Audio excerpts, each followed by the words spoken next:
And I welcome the opportunity to speak on this bill, Interactive Gambling Amendment, Credit and Other Measures Bill 2023. This bill seeks to ban the use of credit cards and cryptocurrency for online gambling and acknowledge it is long overdue. And I would like to acknowledge and thank the member for Mayo on the crossbench, who in fact introduced a very similar private members bill to this, and it was good to see the government act in a similar fashion. This bill delivers on the government's April commitment and implements the recommendation 2 of the Parliamentary Joint Committee on Corporation and Financial Services. So gambling is just such a scourge. 80% of Australians believe gambling with credit cards should be restricted and banned. This is research by the Australian Banking Association. But it's clear of all sides of the political divide this must occur, and I do hope this will be passed through this House with multipartisan support, because it is quite nonsensical to think that we are allowing credit cards, which is money people do not have, that they will pay a high interest rate on, to gamble.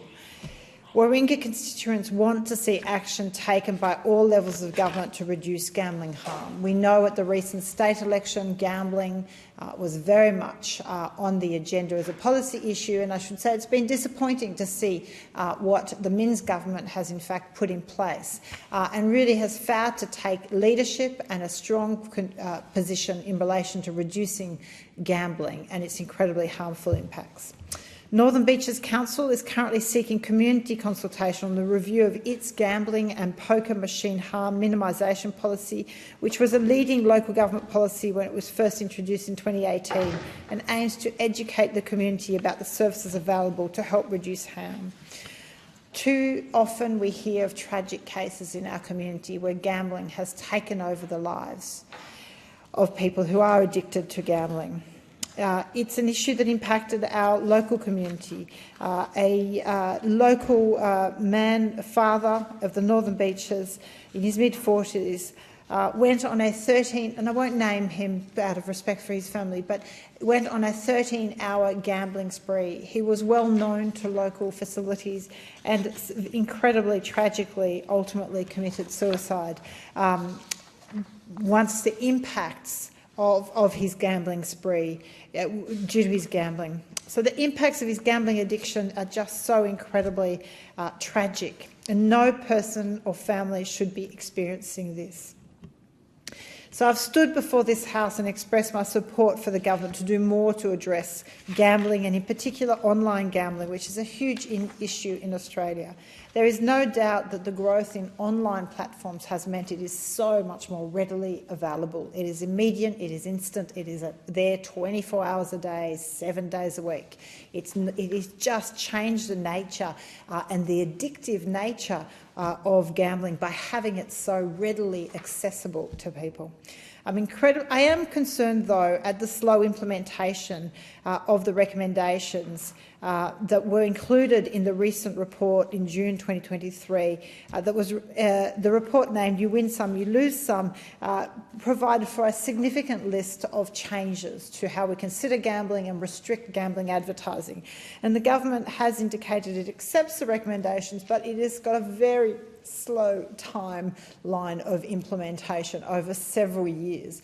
And I just, I'm really horrified when I think of how many more families are going to be impacted by gambling while the government decides to implement and gradually get there on those recommendations, especially when the evidence is already so stark of the impacts happening now. Compounded on all of this is, of course, we need a national strategy, and we need states and territories to come to the table. But also we know over the last few years, due to COVID restrictions, that has had a massive impact on gambling and on communities. And we saw a huge increase in online gambling. And the government, I would say, is just catching up. It's such an issue that in fact, during COVID, I held an online forum for constituents to engage and hear from my community about the impacts of increasing gambling during the pandemic, and gave them access to experts in relation to really raise the alarm in relation to those concerns. The Australian Institute of Family Studies research shows that the proportion who gambled 4 or more times a week increased from 23% to 32%.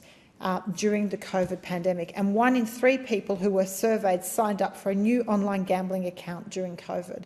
So those statistics are incredibly stark. While this bill is welcome in seeking to prevent people from gambling money on credit, money they do not have, it fails to close all loopholes, thus undermining its efficacy.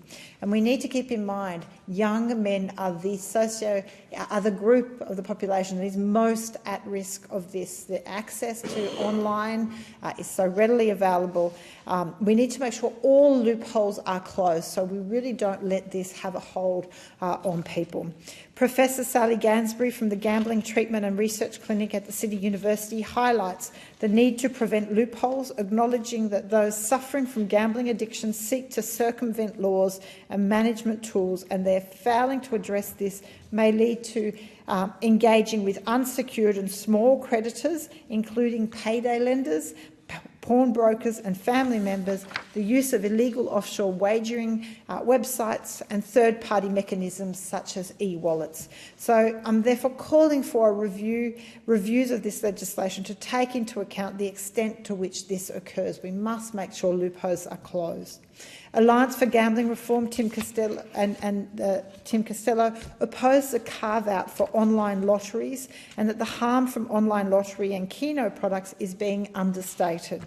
As outlined in their submission to the Senate committee, the Lotto app, you can easily spend $10,000 on tickets immediately. So that's $10,000 going on credit, people that do not have that money. And Keno is a maximum of $1,000 every 3 minutes. So again, and there is a carve-out in this legislation that can continue with credit cards. So that is concerning because that is still a loophole that will be used. Online lotteries absolutely need to be included in this bill, and I'm moving amendments to include those at consideration in detail stage. I urge the government to support those amendments to really make this legislation as good as it can be and close those loopholes.